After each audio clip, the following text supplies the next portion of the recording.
Boa noite a todos. Quem estava antes, a gente estava conversando outras coisas, né?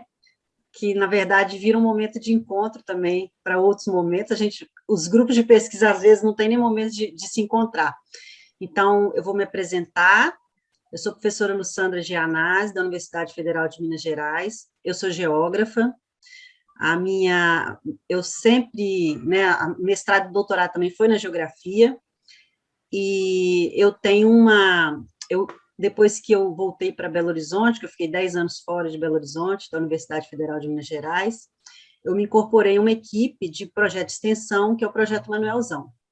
Então, a partir do Projeto Manuelzão, eu tive o amor pelas águas, né, e pela extensão na universidade, porque eu tive muitos projetos, né, nesse sentido, e a gente iniciou um projeto, eu e Daniela Campolina, que depois vai falar com vocês, um projeto de mapeamento participativo das águas,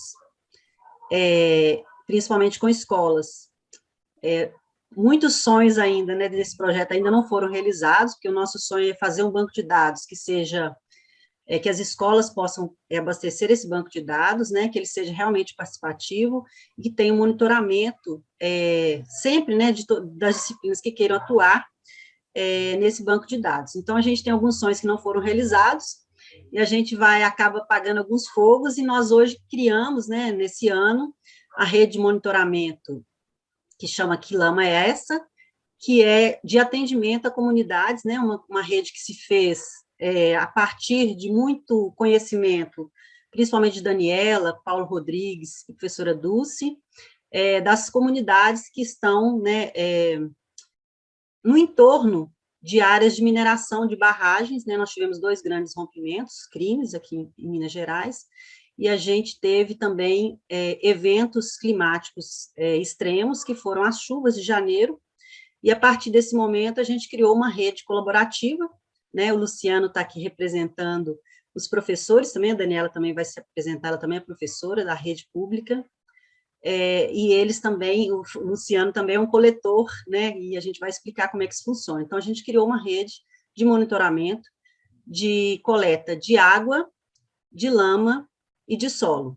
Então, tem especialistas aqui em várias áreas, e esse grupo se juntou com uma força sem nenhum financiamento, né, a priori, estamos buscando financiamento, mas com muita vontade de trabalhar em prol dessas comunidades e conjuntamente com elas. Então, daí vem a questão do cientista cidadão, né? Então, o cientista cidadão está lá na comunidade e nos retorna, né, com dados, informações, né, pedidos, muitos de ajuda, inclusive, né, e nós nos organizamos nesse sentido. Então, eu quero aqui dar uma boa noite para todos e que nossa roda de conversa seja muito frutífera, e a gente vai apresentar algumas coisas e também queremos ouvi-los, né, para a gente trocar informações, responder perguntas de vocês. Então, eu passo a palavra agora para a professora Daniela Campolina.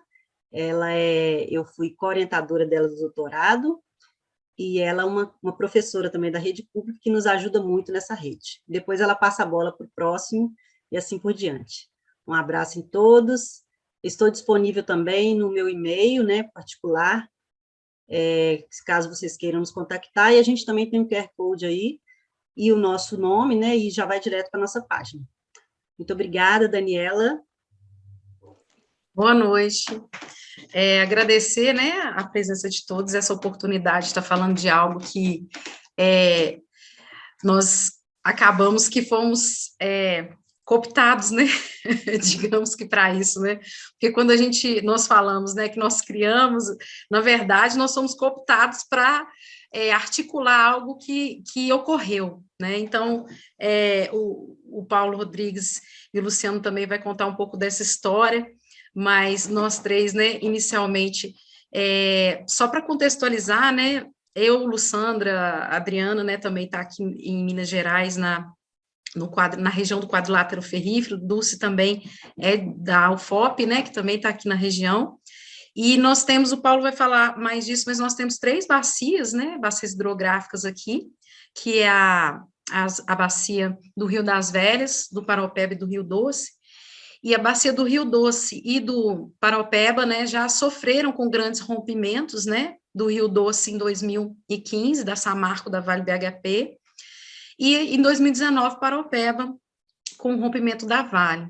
Então, a gente já tem trabalhado numa perspectiva de que os rompimentos, eles não são eventos, eles são processos, e que eles iniciam muito antes do dia do colapso e que eles permanecem até hoje, né? Porque há uma tendência, né, das pessoas que cometeram o crime de dizer que é um acidente, né? Ou que já aconteceu o rompimento, mas para as pessoas que estão nas comunidades, o rompimento é um processo que ele está em andamento, né? Então, a gente, enquanto grupo de pesquisa, a gente também tem trabalhado, não só conceitualmente, né, mas também com parceiros, o rompimento como processo. E aqui em Minas Gerais, a gente teve também algo muito forte que ocorreu, especialmente depois do rompimento da Vale, em 2019, quando todos as declarações, né, de condição de estabilidade, que deveria ser um documento, né, que alegaria que as barragens não estão em risco iminente de rompimento. Então, como elas foram consideradas questionáveis, né, diante de 2 grandes rompimentos em que as barragens tinham uma declaração de estabilidade positiva, então houve todo um processo de suspensão dessas licenças, né, dessas declarações, e uma reavaliação, digamos assim, das barragens por conta do Ministério Público e todo um movimento que acabou fazendo com que nós que estávamos debaixo de barragem passássemos a ser atingidos de uma outra forma, que foi pela lama invisível. Então, eu estou em um desses territórios, eu moro em Riacima, sou professora da rede pública em Riacima também. Eu sou bióloga, a minha formação, né, eu acabei fazendo o meu doutorado também nessa área da educação em ciências, muito vinculada à geografia também, e eu estudei um pouco de como que as mineradoras influenciam nas escolas, né, e dentro dessa perspectiva das controvérsias ligadas à mineração. Então, eu vivenciei muitos processos de desinformação organizada, ou seja, a falta de informação ou uma informação não correta causava uma confusão, né, nas pessoas quanto ao entendimento. Então, essa vivência da produção de dados local, né, ela também foi uma necessidade nossa enquanto comunidade. Então, o que saber do que está acontecendo, né? Como saber a possibilidade ou não de um rompimento? E foi aí que surgiu também o EduMIT, né, que é o Grupo de Pesquisa, Educação, Mineração e Território, que eu e o Sandra iniciamos aí, dentro dessa perspectiva com o Observatório de Barragem de Mineração, que a gente tem soltado, né, a gente tem monitorado, né, a Agência Nacional de Mineração e soltado um boletim aí quinzenalmente sobre isso, e com o Observatório também de Mineração e Educação. E nesse meio do caminho, o que aconteceu? Esses eventos extremos de janeiro acabou fazendo com que pessoas da comunidade, né, entrassem em contato com os movimentos ativistas, né, eu faço parte também do movimento de preservação da Serra do Gandarela, do movimento pelas Serras e Águas de Minas, né, então, e de outros movimentos vinculados. Então, nessas redes, as pessoas começaram, né, com os eventos extremos de janeiro, muitas cidades nessa região aqui do quadrilátero tiveram situações bem complexas de alagamento, dentre elas Riacima, Raposos, né, cidades aqui da região. O Luciano pode dizer melhor, que o Luciano está literalmente do lado do rio, né? Então, e as pessoas começaram a falar, olha, essa lama, ela está diferente, ela está estranha, e começaram a entrar em contato, né, com o Luciano, comigo, com o Paulo Rodrigues, depois a Dulce também vai falar como que foi esse processo com ela, mas a gente, por estar aqui na comunidade, foi uma chuva de mensagens, e aí, como é que a gente vai fazer? E a gente começou, né, a própria comunidade foi já coletando evidências, né, e a gente foi começando a estruturar uma forma de coletar isso. Então, a primeira proposta foi, inclusive, a coleta da lama, né, da enchente. Então, a gente estabeleceu um protocolo, né, de como que seria, e em pouco tempo a gente tinha muitos pontos, né, e com muitas pessoas para coletar voluntariamente. E nesse processo acabou entrando a Dulce e a Adriana, que depois elas vão contar essa história também. Mas o que eu acho interessante nesse processo é porque, estando num estado, né, em que a mineração ela tem uma força tão grande, né, e ela já tem nós temos, né, mais de 300 anos de mineração na região que nós vivemos, Então, o cuidado que a gente teve foi também em pensar numa rede independente. Por mais que a gente não tivesse nenhum financiamento inicialmente, e as próprias coletas, né, ela teve um tempo um pouco mais longo, está tendo um tempo mais longo de análise, porque a gente fez questão de que essas análises não ocorressem em Minas Gerais, para ser de uma forma independente. Então, esse cuidado que nós estamos, né, tendo não só com as coletas, né, mas também nessa tentativa de retorno e uma possibilidade também de querer fazer uma formação com essa rede, que é uma rede voluntária, né? Então, esse é um pouco da nossa história. Onde nós estamos, né, eu, Luciano, aqui, que é o Rio das Velhas, isso faz muita diferença, porque ainda não teve um grande rompimento, né? Infelizmente, eu falo ainda, porque do jeito que a situação anda por aqui, infelizmente, eu acho que isso é uma questão de tempo, se as coisas não mudarem muito. Acima do maior, né, de um local que tem a maior captação, né, que abastece em torno de 70% de Belo Horizonte e em torno de 40% aí da região metropolitana, né, que é abastecida pelo sistema Rio das Velhas, vem dessa região, né, então a gente tem aí toda uma questão de que essa água que está passando aqui também está indo para captação de água, né, que abastece uma quantidade considerável de pessoas, a gente está falando, né, de uma das maiores capitais do Brasil. Então, quando a gente tem uma lama desse formato, né, e a gente também escutou isso enquanto professor, né, aqui da região, eu, Luciano, também, então as pessoas falam, como é que estava essa água, o que que ela tem, essa lama, o que que ela tem de diferente, né, das outras? Então, a viscosidade, a oleosidade, o cheiro, né, uma lama muito mais densa. Então, assim, teve caso aqui que teve que tirar, foi caminhões e caminhões de lama, né, e as pessoas tentando tirar a lama depois que achou, e essa dificuldade em tirar a lama, o cheiro diferente, a cor diferente, a oleosidade, né, então, assim, todo mundo já desconfiava, né.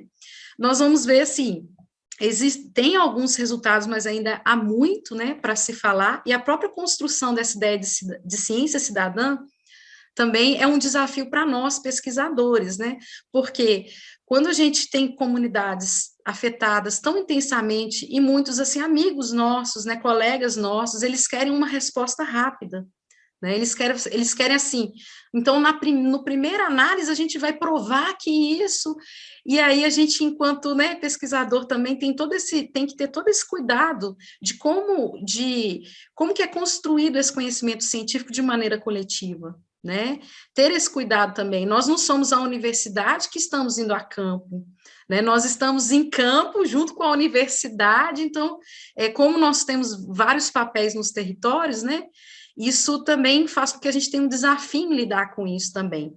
E pensar no futuro realmente de ter formações, né, desses grupos, mas tendo consciência de que essa construção coletiva, ela vem desse olhar da comunidade também, né? Nós não conseguiríamos ter essas análises e essa visão territorial se a gente não tivesse junto com a comunidade. Porque até para a gente ter as inferências, né, de onde está vindo essa lama, a gente tem que conhecer muito bem o território, né? Então, onde que estão as barragens, onde que estão os córregos, né? Então, a comunidade, por exemplo, pode falar, olha, naquele córrego ali a lama foi muito diferente do que no Rio das Velhas, aquele córrego que tem barragem em cima já foi desse jeito, mas até a gente chegar a resultados, né, concretos, é bem complexo, mas isso já nos dá indícios também de que a gente coletivamente pode buscar também diversas formas de construção de conhecimento sobre esse território, sabendo que existem outras construções também das mineradoras tentando muitas vezes contrapor alguns resultados, né? Então, não é simplesmente construir conhecimento com a comunidade, tem que ter um cuidado tão grande, porque a gente está falando de mineradoras que têm uma estrutura muito grande, né? E poder aquisitivo muito grande. Então, contrapor isso demanda um cuidado também e uma delicadeza considerável, né? Então, acho que é um pouquinho do que eu queria dizer, né? Eu vou passar a bola aí para os colegas, eu acho que talvez Luciano, depois Paulo Rodrigues, se quiser puxar. Aí também, né, eu convido vocês a visitarem o EduMeet, que é o site, né? Nós estamos com os observatórios, nós temos o Instagram também, que solta quinzenalmente esse boletim de barragens da Agência Nacional, E eu vejo, assim, rodas, né, como essa, muito importantes, porque a rede de monitoramento, ela está em construção, né? Então, é interessante essa roda também, até para a gente compartilhar informações e ver aquele processo da ciência em construção mesmo, né? É isso, gente. Boa noite. Obrigada. Paulo, eu vou puxar aqui, aproveitando o gancho da Dani aqui na região, tá, joia? Então, vou me apresentar aqui, meu nome é Luciano, boa noite a todos, né? Como a Daniele falou, nós estamos aqui na região do quadrilátero ferrífero, né? Mais especificamente aqui em Rio Acima, onde passa, né, o Rio das Velhas. Eu sou químico de formação, né? Também empreendedor e professor aí da rede pública, né? Como a Luciana colocou. E atingidos que somos aí, né? De várias formas, por esses impactos, né? Uma frase muito feliz do Paulo outro dia, vendo um vídeo, né, de uma cidade que foi impactada e que hoje não tem mais a mineração lá, é aquela história, ela impacta quando chega, enquanto está explorando e depois quando sai, né? Porque também leva tudo, às vezes o que foi criado ali. E uma das reflexões que eu tenho feito com os colegas de escola é que todo o ensino, principalmente profissionalizante hoje, ele é gerado às vezes em torno para atender essa demanda, né, dessa indústria da região. Por isso que às vezes é complicado, como a Dani falou, você criar uma consciência, né, em torno aí tanto de profissionais, professores, colegas nossos, né, desde dos alunos também, estudantes, comunidade como um todo, né, das discussões que devem ser feitas em torno dos impactos, né, que vem acontecendo ao longo do tempo, que muitas vezes não são nem questionados, né? Sabemos que, infelizmente, ainda existe uma grande dependência da região ainda por esse tipo de indústria, né? Coisa que foi sendo formada, como a Dan disse, aí, 300, 200 e tantos anos para cá, então não é nada fácil você romper paradigmas e fazer questionamentos, né? Como nós temos feito e buscado fazer, né? E eu também sou um colaborador aí desse movimento de preservação das águas, né, do MOVSAN, assim como também aqui da Serra do Gandarela, né? Que é onde tem aí uma previsão também, né, de um futuro empreendimento aí da Vale, né? Que a gente tem batalhado aí para tentar manter esse aquífero aí intacto, né? Depois o Paulo também pode falar um pouco mais sobre isso, né? E aí, atingidos, né, por essa chuva aí, como a Dani falou, as nossas redes realmente fervilharam, borbulharam aí de pessoas querendo saber sobre esse material. E aí já via sendo uma construção ao longo do tempo, meio que paralelo, né? Depois nós viemos saber aí através do Edumit, né? Que nós somos aí também colaboradores hoje, que já havia essa vontade de criar essa rede, né? Nós estávamos fazendo algo meio que paralelo dentro do movimento pela preservação aqui das águas, né? Dessa criação de uma rede aqui de monitoramento do rio específico, né? O Rio das Velhas, que passa aqui, como a Dani falou, ele está aqui no fundo da minha casa, né? Então, já havia essa conversa, e aí nesse momento em que houve essas enchentes de janeiro, foi aquela montagem, né, de questionamentos que foram aparecendo, e já com essa vontade de fazer esse monitoramento, criamos então aí esse protocolo, né? Veio não só a vontade, mas a necessidade de montar aí um protocolo para que as pessoas não perdessem essa oportunidade de coletar esse material, que era muito importante para a gente ter algo em mãos para começar a trabalhar em cima, né, de vários problemas que nós vemos acompanhando ao longo dos anos, né, com esse rio. Não é de hoje que acontece, né? Desde que eu me entendo por gente, eu vejo esse rio sofrendo, né? Hoje, o volume dele, em relação à minha época de infância, se ele tiver um terço do volume, né, 30% do volume que era na minha infância, e já era menor do que o meu pai, né, que também nasceu aqui, foi criado aqui, a gente vê que o impacto que ele sofre é muito grande, desde subtração aí de volume, de água mesmo, né, até mesmo da quantidade e nível aí de despejo, né, de vários tipos de de rejeitos e tudo, né? A cor dele sempre era praticamente o ano inteiro, vermelha mesmo em época de chuva. Era um rio que a gente questionava muito isso, né? Por que que tem isso o ano inteiro, sendo que nem chuva tem para poder justificar isso? Ao longo do tempo isso foi mudando um pouco, mas também o volume foi caindo drasticamente. Então, assim, foi uma série de coisas e aproveitamos esse momento, então, né? Como a Dani falou, mais Paulo Rodrigues, e tivemos esse cuidado de criar um roteiro mínimo, básico, meio que emergencial também, né? Para podermos fazer uma coleta segura, né? Eu fui um dos primeiros aí a campo, então fiz meio que um ensaio ali para a gente depois ir vendo algumas situações ali que deveriam ser melhoradas. Então, esse roteiro nós pedimos ali, né, uma segurança mínima, né, a pessoa não se arriscar em locais complicados, usar ali equipamentos de segurança mínimos também, luvas adequadas, uma bota, uma roupa, um calçado ali, de forma que não fosse, que não entrasse em contato com essa lama, pois não sabíamos, inclusive, o que ela poderia ter de contaminante, né, o que tipo de contaminante, além daquilo que a gente já sabe que tem, que é o esgoto doméstico, né, enfim, que acaba vindo tudo junto com as chuvas aí. Então criamos esse roteirinho e assim que todo mundo falou assim, olha, tá ok, é o mínimo necessário, disponibilizamos na rede e isso foi alastrando muito rapidamente, né? Eu praticamente fiquei responsável por ser um interlocutor com as pessoas, né, que queriam fazer essa coleta e passar esse kit de informações, esse roteiro, e receber as informações das coletas para poder depois pedi-los para encaminhar, né, para o centro ali, que foi o centro de recebimento dessas amostras, né, que acabou sendo a Lussandra lá no IGC, no Edumit.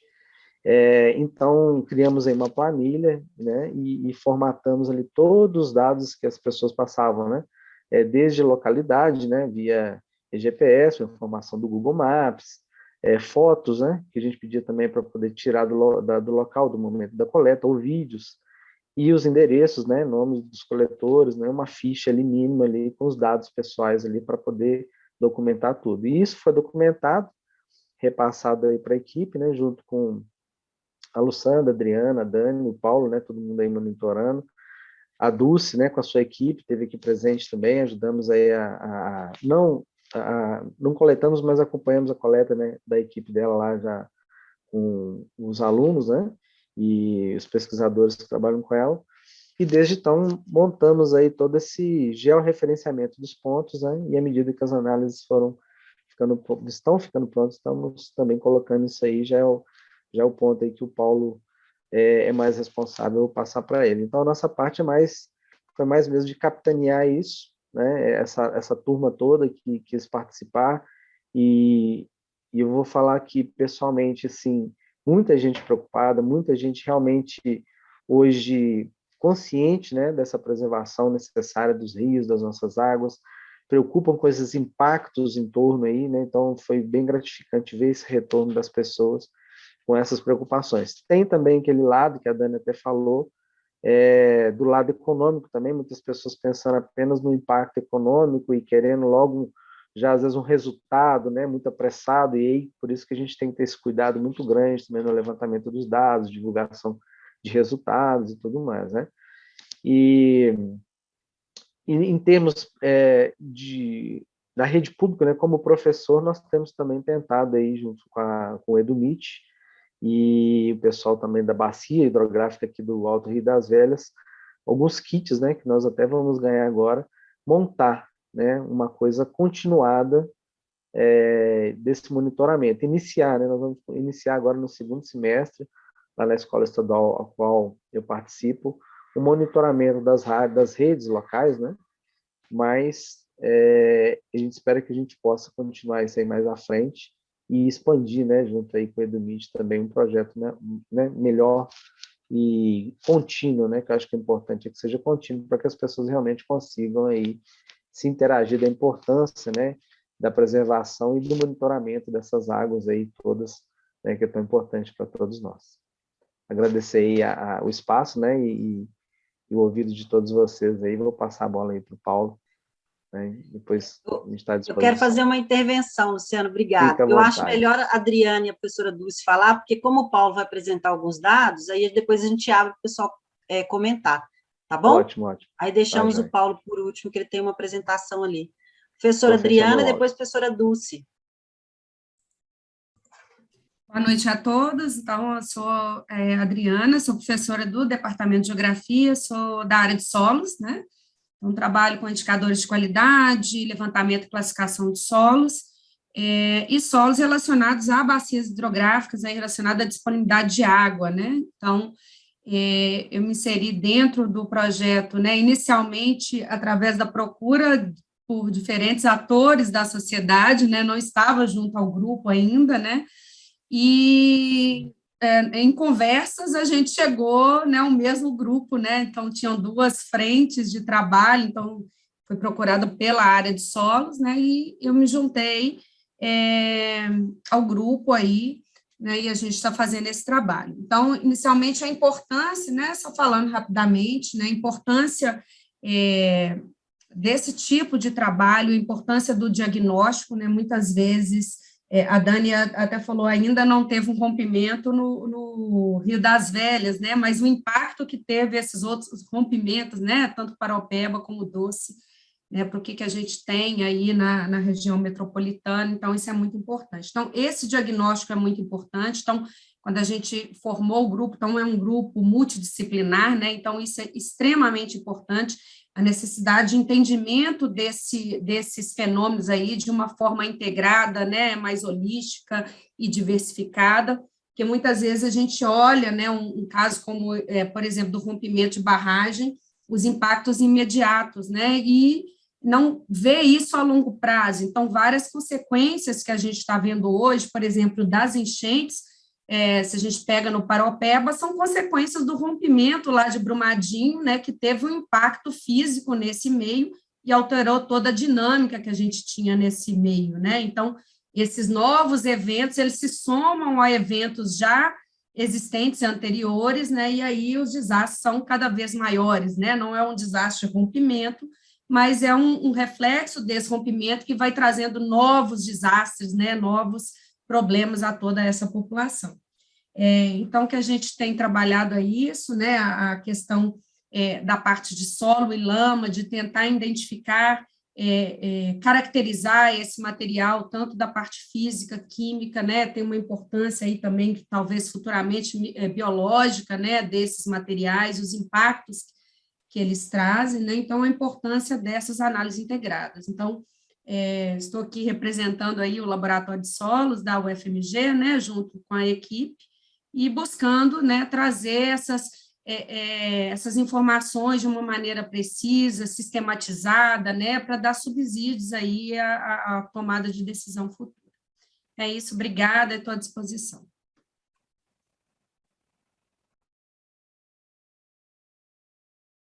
Dulce.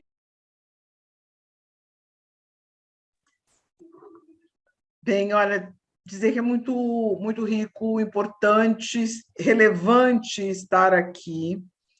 É um privilégio poder participar de uma rede como essa, e eu acho que essa é uma questão para se refletir, inclusive, nas várias áreas e com várias parceiras e parceiros que trabalham com ciência.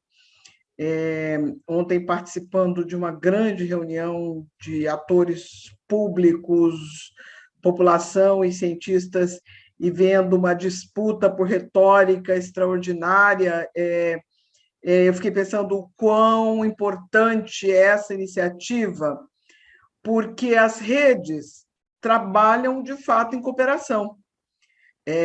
Para que se tenha ideia, e eu acho que nessa roda de conversa era importante, porque eu acho que a gente também forma pessoas ou ajuda as pessoas que nos formam também, não é? Mas é importante entender isso tudo. Nós somos todas e todos aqui, todes, não é? Pessoas extraordinariamente ocupadas. Algumas de nós, de vez em quando nos falamos, dizemos que a gente queria colo, porque nós não temos tempo, às vezes, para almoçar, não é? Ou para conversar com as pessoas que amamos. E entre nós também, conversar entre nós, que, sobretudo, nos respeitamos. Então, essa é uma iniciativa que eu diria muito relevante, principalmente nesse momento em que há uma disputa ferrenha pelos territórios, e essa disputa ferrenha pelos territórios é também ancorada em produções científicas, que são produções científicas que olham os territórios de forma fragmentada e, assim, acabam por servir os interesses que são... Eu, de vez em quando, digo que nós ainda vivemos operando como no século VII a.C., quando se fez a ocupação territorial, principalmente da África subsaariana, e se fez primeiro pela tomada dos territórios, pelo ecocídio, que é a eliminação dos territórios, a contaminação das águas, contaminação dos rios, contaminação dos corpos das pessoas, não é? Além de se forçar uma mobilidade das pessoas, porque as pessoas acabavam tendo que sair dos seus lugares de vida, justamente para que esses lugares servissem à ganância, à exploração máxima, não é? E isso esse é um padrão que se repete. Então, quando criamos uma rede como essa, eu tive o privilégio de... Eu acho que cheguei por necessidade, não é? Porque, na verdade, a gente tinha condições de fazer algumas coletas e nós estávamos trabalhando e nós tínhamos condições de fazer algumas coletas nesse trabalho que é multidisciplinar, que trabalha com os vários conhecimentos, que só existe graças a essa mobilização que o Luciano relatou aqui, porque sem as pessoas que conhecem os territórios, jamais teríamos condições de fazer as amostragens, de buscar água nos lugares onde a gente sabe que há mais risco de contaminação, de coletar a lama onde há mudança impactante no território. Então, essa rede, não é? E eu cheguei e foi de uma forma muito rica, e eu agradeço, inclusive, o acolhimento, porque não houve qualquer questionamento, simplesmente foi faça, vamos fazer e pronto, não é? Não houve sequer tempo para discutir se e como. Mas isso mostra, inclusive, a responsabilidade da construção científica. A ciência, ela em si deve ser uma ciência cidadã, porque esse conhecimento, o conhecimento que nós sistematizamos, ele não vem do nada, ele vem da vivência das pessoas nos territórios, não é? E a vivência das pessoas nos territórios mostra que essas regiões impactadas sofrem, que o ambiente sofre mudanças significativas, que os corpos humanos sofrem mudanças e adoecem, que a natureza adoece, que o empobrecimento cotidiano das pessoas, devido à distribuição de contaminantes e desses elementos tóxicos nessas regiões, que essa é uma realidade, que há enlouquecimento da forma mais primária que se pode definir, não é? Que há uma sequência de abortos cotidianos em função e devido à presença desses elementos, que há uma expansão de câncer, que há aumento de miséria, que há uma utilização perversa do tempo, principalmente por parte das mulheres. E, mais do que isso, como bem disseram aqui, tanto Daniela quanto o Luciano, as fronteiras, as barreiras dessas contaminações, desses danos ao ambiente e aos corpos, elas não se definem, elas não há um espaço delimitado, que são aqueles lugares definidos pelas empresas, pelas corporações, que nós vamos pesquisar aqui, porque é aqui que pode estar havendo alguma anomalia, como eles dizem. Não, porque a água, o ar, não é? A contaminação do ar é algo terrível nessa região. Então, foi justamente por entender essa realidade, entender esses impactos, que nos reunimos e nos juntamos. E o que é importante? embora haja uma retórica que tente desqualificar esse trabalho porque ele é participativo, porque ele inclui as pessoas no território, o nosso cuidado científico é talvez muito maior do que em outras circunstâncias, porque nós sabemos da imensa responsabilidade que cada resultado traz. Por isso, somos muito criteriosos na forma de comunicar o risco. Há muito risco? Há muito risco. Há muito risco. Ninguém de nós gostaria de estar respirando o ar que respiramos, ninguém de nós gostaria que ninguém estivesse respirando esse ar, nós não gostaríamos que ninguém estivesse consumindo a água, nós não gostaríamos que nenhuma criança fosse submetida aos impactos perversos da forma como os contaminantes se dispersam. Sabemos que não há controle da forma como se dá essa contaminação, e por isso a gente quer saber que lama é essa. Não é? Por isso a gente quer saber que materiais são esses. E por isso a gente quer explicar também, de forma responsável, o que são esses materiais. E aí valeria a pena dizer que a gente contou com um suporte, eu acho que é importante dizer, não é? O Manuelzão, que nos apoiou nas primeiras coletas, nós saímos para fazer coletas, e as coletas foram feitas com o maior rigor científico, as análises com o maior rigor científico. Para vocês imaginarem, o professor Paulo volta para mim, voltamos a conversar, dizendo, olha, a gente não vai considerar esse resultado, porque, embora ele seja verdadeiro, a gente precisa verificar quais são as fontes de contaminação. Então, esse cuidado é o cuidado que a gente queria que essas corporações tivessem com os nossos corpos, e são os cuidados que nós estamos tendo no cotidiano da realização desse trabalho. Então, eu diria que é um privilégio, eu acho que é uma referência importante, nós estamos criando referências de pesquisa participativa, inclusive, referências de construção de ciência cidadã com a maior responsabilidade, e um processo que é importante que se diga, que deixa de lado as disputas muito frequentes na academia, para que a gente possa se contrapor, discordar, aprofundar os conhecimentos em nome da oferta da melhor ciência e do melhor resultado científico. Essa é uma lição profunda desse coletivo, e discutir ciência cidadã, discutir como o nosso conhecimento é aplicado, não é? E como a nossa contribuição ocorre, ela não ocorre por disputa, ela ocorre por complementação. Então, a professora Lussandra pode chegar para mim e dizer, olha, eu não concordo com esse resultado e eu não concordo com essa forma de análise.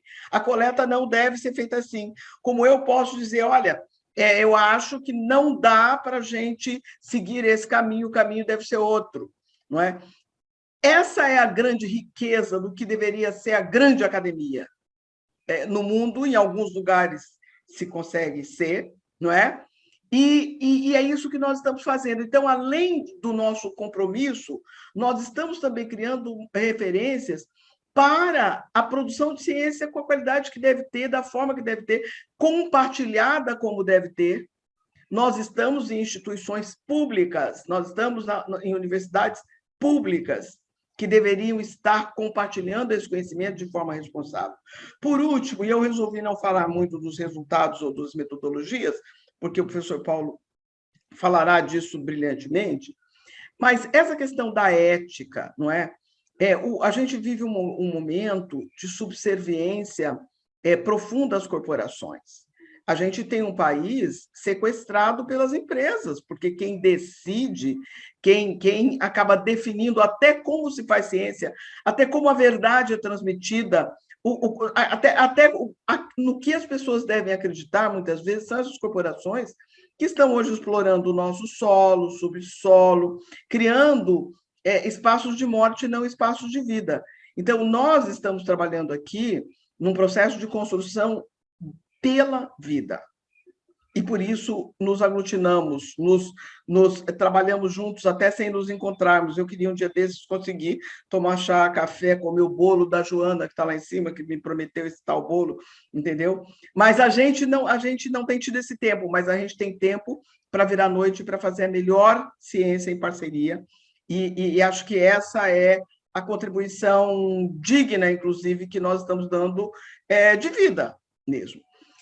E, com certeza, vocês encontrarão críticas aos nossos trabalhos. Eu acho que isso é muito bom. Não é?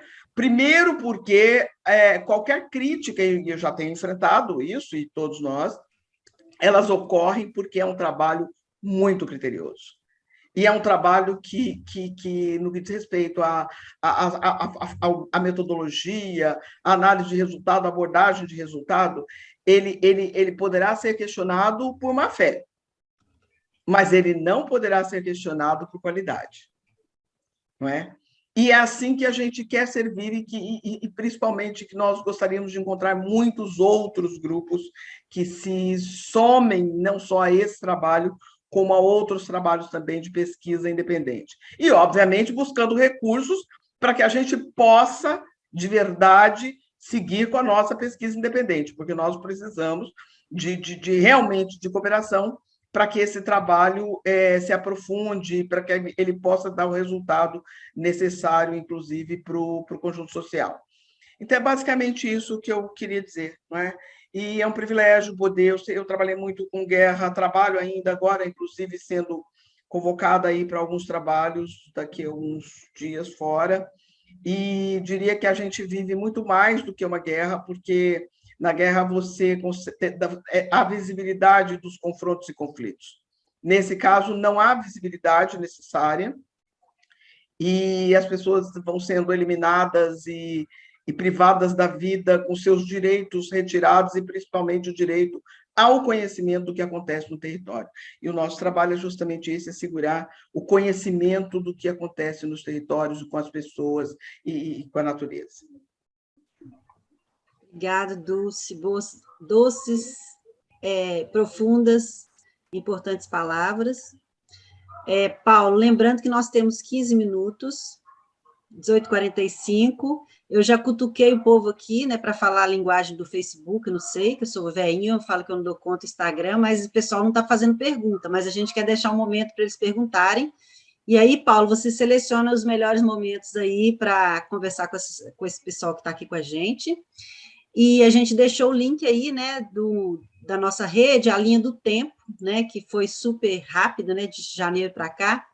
Como o Dulce falou, a gente não tem tempo de encontrar com os colegas de parceria de pesquisa, a gente se encontra trabalhando aqui.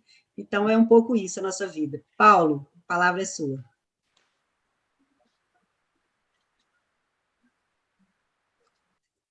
Está mutado. Microfone. Não estamos te escutando. Mutado. Dedinho nervoso. Não, como sempre, né?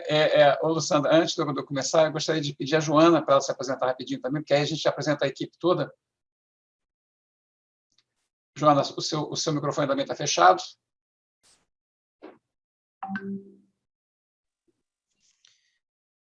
Boa noite, eu sou Joana Dark, sou do Projeto Manelzão.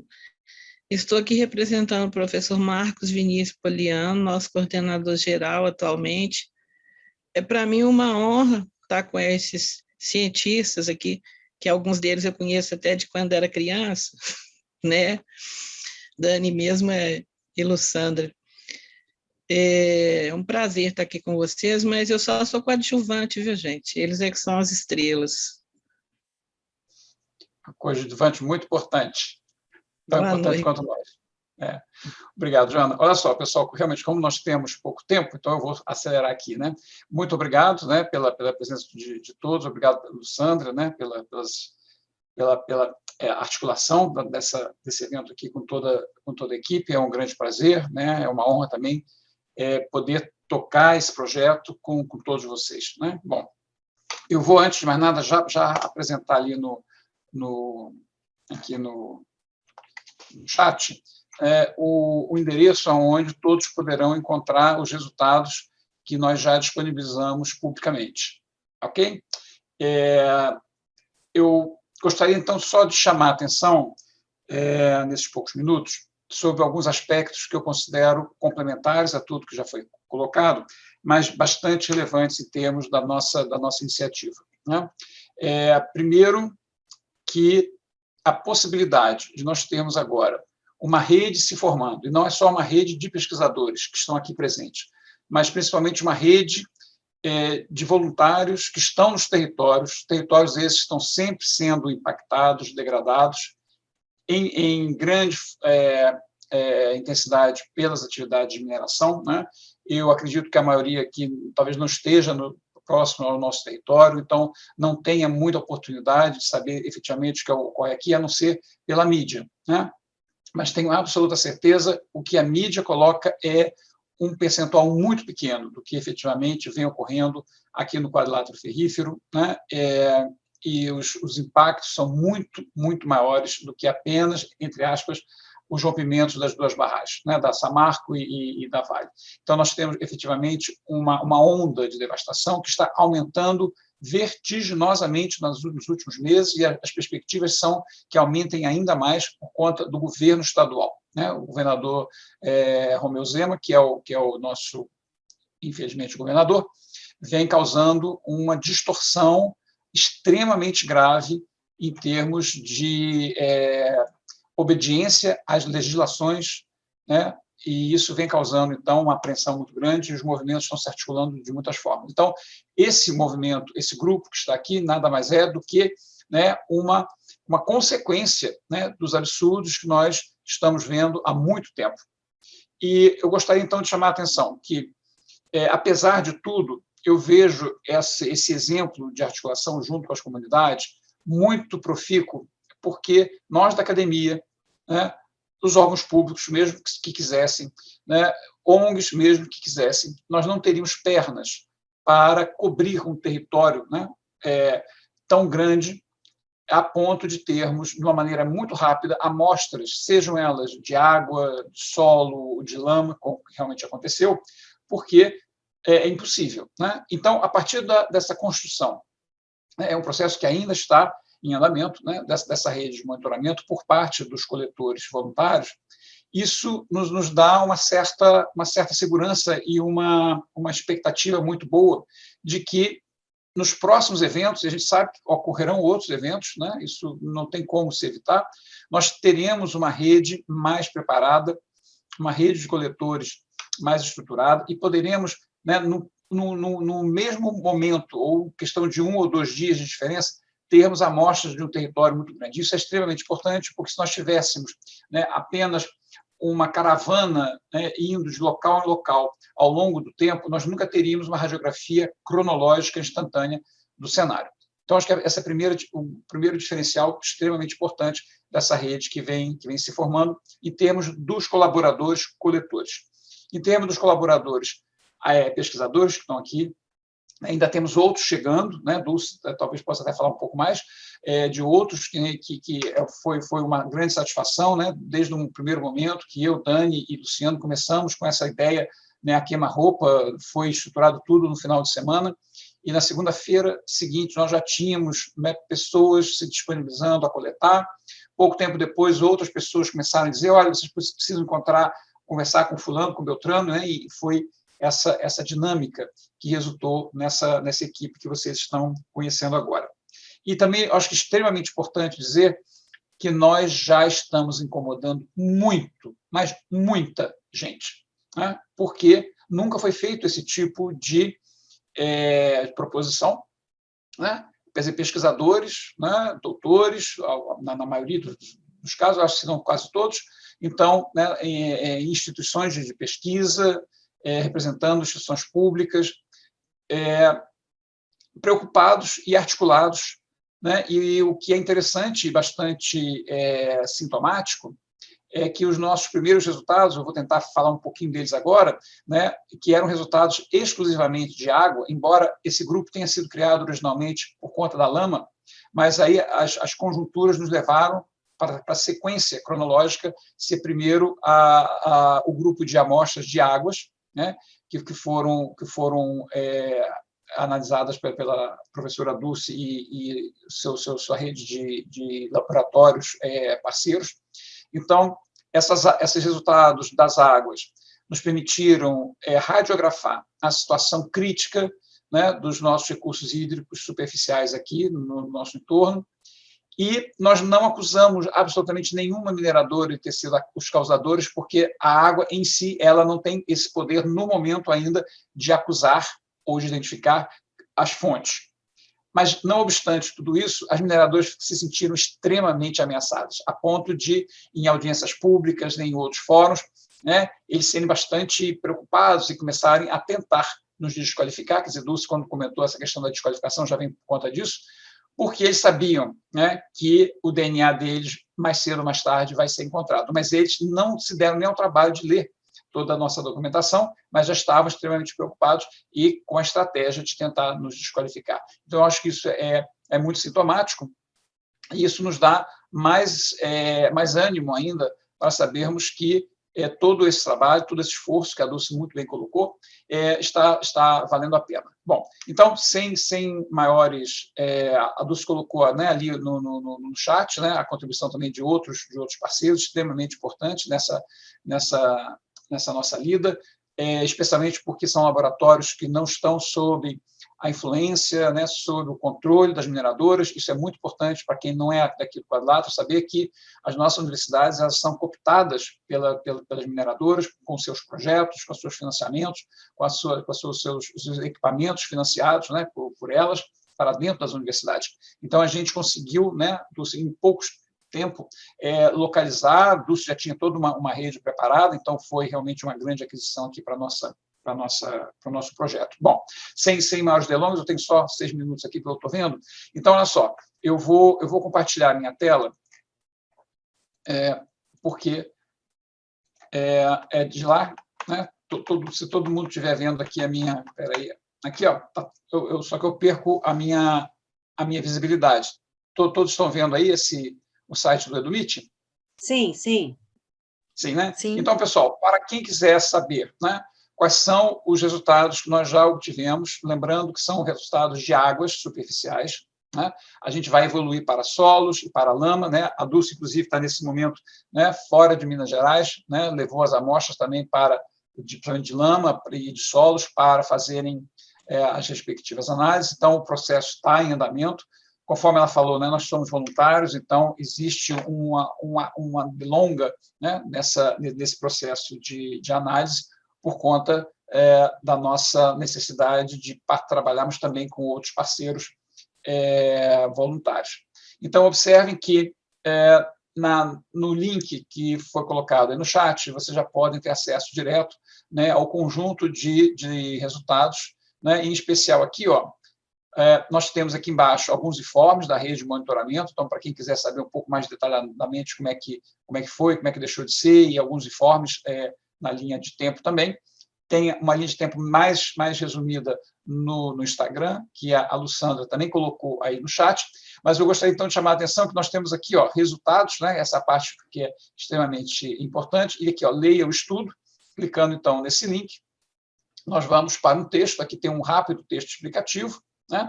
E aqui embaixo nós temos dois arquivos PDF, né? O primeiro, então, ele fala também um pouco sobre a história, né, e a contextualização das análises de águas e os resultados, os gráficos, e nesse outro aqui, nesse segundo arquivo, que são os mapas. Então, a partir dos mapas, é possível termos um entendimento bem mais preciso do recobrimento cartográfico que esse grupo de pesquisa está cobrindo, né? Eu não sei até que ponto nós vamos obedecer exatamente às 19 horas, eu acredito que sim.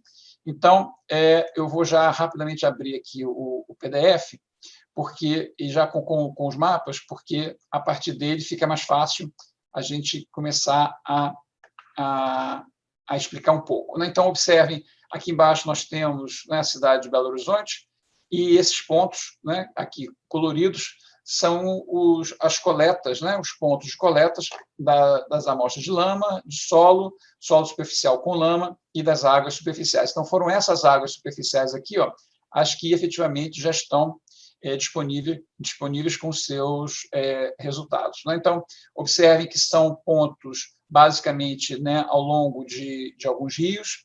Né? Para quem não está muito familiarizado com o nosso território, aqui é o Rio das Velhas, né? Que é o rio que abastece cerca de 70% da população de Belo Horizonte com água, e mais tantos outros municípios da região metropolitana que são abastecidos pela concessionária de água, a Copasa. Do lado de cá, nós temos o Rio Paraopeba, que ficou bastante famoso, né, por conta da tragédia-crime da Vale em Brumadinho, e temos do lado de cá, né, uma outra subbacia, que é a subbacia do Rio Piracicaba, que vai desaguar na bacia do Rio Doce. Então, um pouco mais para longe desse mapa daqui, tem um recorte específico aqui, lá no município de Esplendor, onde a coleta já foi feita diretamente às margens do Rio Doce. Então, aqui, né, temos uma radiografia cartográfica bastante resumida da onde estão os nossos as nossas coletas, né? Os nossos pontos de coleta. E temos, né, logo abaixo, alguns mapas que se condensaram nos resultados analíticos, e repito, das águas superficiais, especialmente para aqueles elementos químicos que estavam fora, ou, né, com certeza, acima dos limites legais, dos limites máximos legais, né? Ou então que não estava nos limites máximos, porque o limite não é estabelecido por lei, mas apresentou índices bastante preocupantes.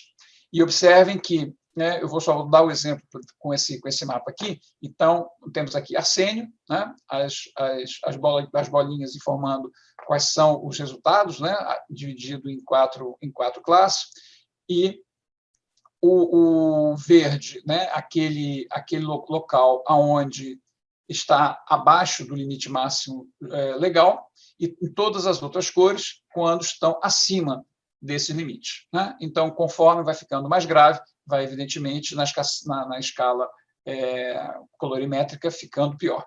E observe, então, que nesses mapas nós temos um vezes 18,4, vezes 21,1, vezes 7,8. Então, isso aqui é o número de vezes, né, que o resultado analítico se encontra acima dos limites jurídicos máximos para esse elemento, no caso tão específico aqui do arsênio. Ou seja, nós temos aqui, foi onde teve, né, o rompimento lá da Valurec. Então, nesse ponto daqui, né, o teor de arsênio se encontra 21,1 vezes maior do que o limite legal máximo. Observe que não é 21%, tá? É 21 vezes. Né? Então, nós temos aqui uma série de panoramas, né? Depois temos aqui o ferro, manganês, chumbo, né? E, finalmente, aqui, então, as credenciais das equipes envolvidas. Então, eu acho que eu estou com o meu tempo absolutamente esgotado. O que eu gostaria, então, de deixar, né, de mais importante seriam esses dois aspectos, né? Que essa rede ela vem conseguindo se expandir, né? É uma alternativa que eu particularmente acho que é o único modelo que pode funcionar no futuro, que são os moradores, né? Os cidadãos que estão nos territórios, eles mesmos se automonitorarem a partir, evidentemente, de uma orientação científica, né, dos pesquisadores, mas eles tomarem para si o protagonismo do monitoramento dos seus territórios. Então, essa parceria ciência, academia e voluntários e cidadãos é absolutamente fundamental. É para isso que a ciência existe, é para isso, inclusive, que os centros de pesquisas e universidades também existem. Eu, nessa rapidez aqui que eu falei, eu esqueci de me apresentar da maneira profissional. Eu sou geólogo, né? Trabalho no centro de pesquisa ligado ao Ministério de Ciência e Tecnologia, e o meu instituto está localizado dentro do campus da UFMG. Então, eu creio que seja mais ou menos isso. Não quero monopolizar nem atrasar aqui o protocolo. Pelo que eu vi aqui, já ultrapassei 2 minutos. Né? Mas eu acho que são essas as informações mais importantes. Né? Muito obrigado. Obrigada, Paulo. No chat eu não vi nenhuma pergunta, se alguém viu aí, me fale. Ah, tá.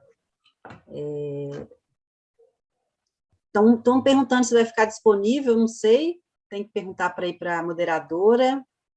E a gente está à disposição, gente, qualquer coisa, a gente tem também no nosso site lá o e-mail que vocês podem entrar em contato para a gente trocar informação, discutir procedimentos, né?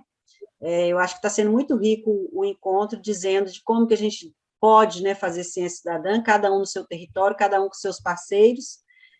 Não é uma tarefa fácil, mas a gente está aí construindo essa possibilidade, né, que já é concreta, da ciência cidadã, com auxílio das pessoas no território, que assim a gente alcança, né, a gente vira, nosso tentáculo aumenta muito mais. E a gente também tem a ideia de qualificar essas pessoas também para essas coletas, é um próximo passo, né?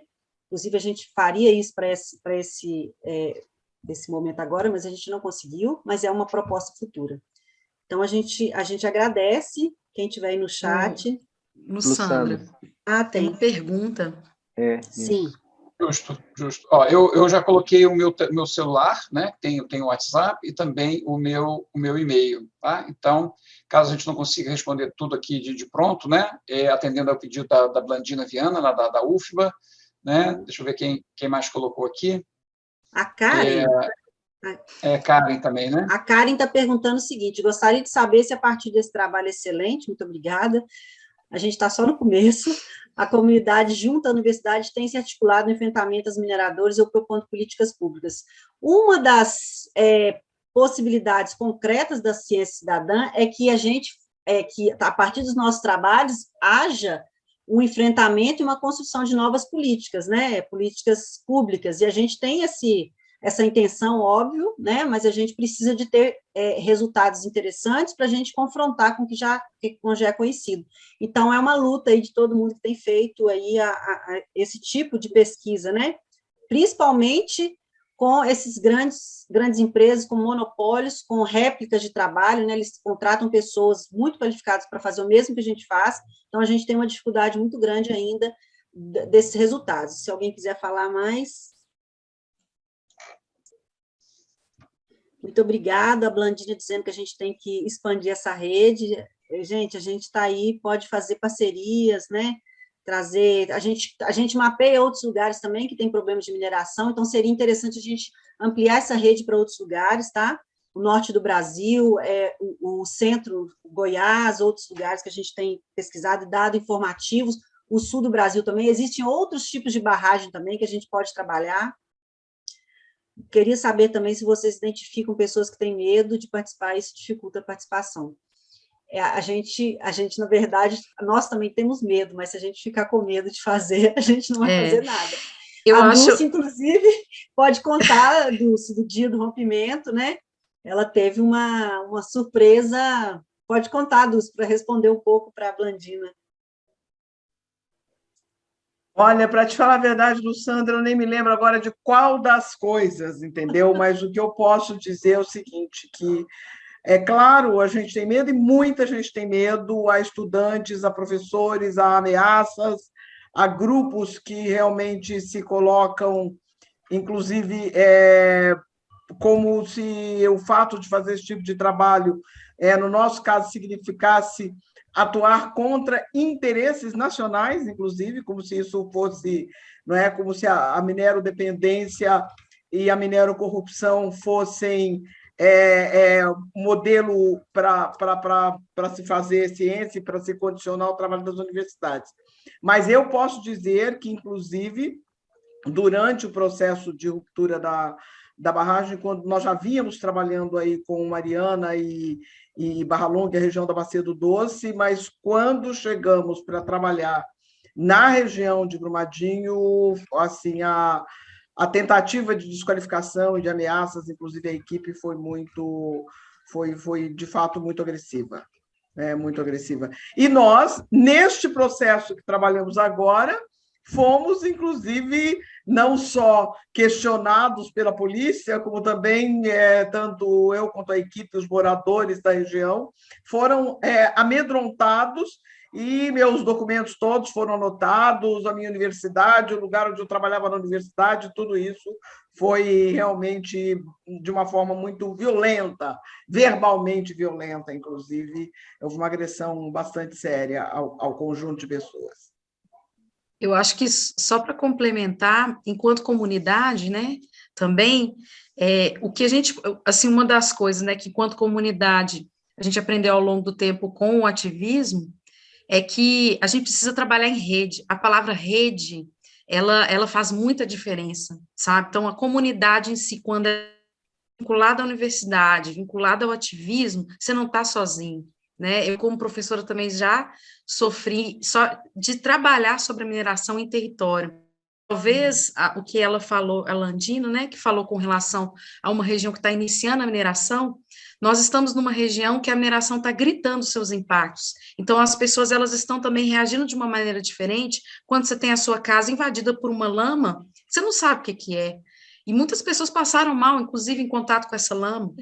Né? Então, assim, é uma questão tão grave que a gente está vivenciando em Minas Gerais e que essa rede de monitoramento ela possa também ser um espelho para que lugares que a mineração está iniciando, né, ou que está querendo adentrar, nós já temos uma experiência da mineração aqui há 300 anos. Então, assim, e agora, por que as pessoas estão tomando a frente de uma maneira mais intensa? Porque elas já estão vivendo esse impacto diariamente, né? Então, as pessoas que até hoje, por exemplo, teve o rio invadindo a casa e não sabiam nem nadar, e elas estão traumatizadas, elas entram em casa e choram, então elas perderam tudo. Então, ou seja, não teve um rompimento aqui, por exemplo, na região do Rio das Velhas, porque, né, nem se fala a questão de onde houve o rompimento, mas mesmo sem o rompimento, essa lama ela está chegando, gritando, impactando. Então, as pessoas que ainda estão na linha do desenvolvimento, acham que vai trazer, né, aquela retórica, ainda acreditam nessa retórica, a gente está aqui vivenciando que não é bem essa história. Né? Então, depois a gente pode conversar sobre essas estratégias de organização também, essa construção de redes, inclusive entre Minas Gerais e outros lugares. A gente também está tentando, né, a Dulce, a gente teve uma reunião também com grupos internacionais, tentando conexões internacionais, que isso também dá uma robustez. Então, a ideia da rede, né, geoparticipativa, essas conexões, ela também nos dá uma força e uma certa segurança. Medo a gente vai ter, né, porque, e cuidado, né, mas a questão da robustez, ela nos dá uma certa blindagem, né, de certo modo também. Né? Eu acho que a gente pode continuar também essa conversa depois, deixar uns e-mails aí, a Lussandra também deixou, né, que eu acho que a gente tem muito a compartilhar também com outros grupos aí, e até também, né, trocar experiências, tá bom? Então, gente, a gente agradece aos comentários. Quem quiser se conectar com a gente, né, as águas, quando se juntam, elas formam grandes rios, então a gente quer encontrar vocês, os seus projetos, que estejam no mesmo sentido, para que a gente fique maior ainda, né? Então, muito obrigada, eu agradeço, a gente está disponível também no site, no e-mail que a gente deixou, e vamos nos encontrando. Muito obrigada.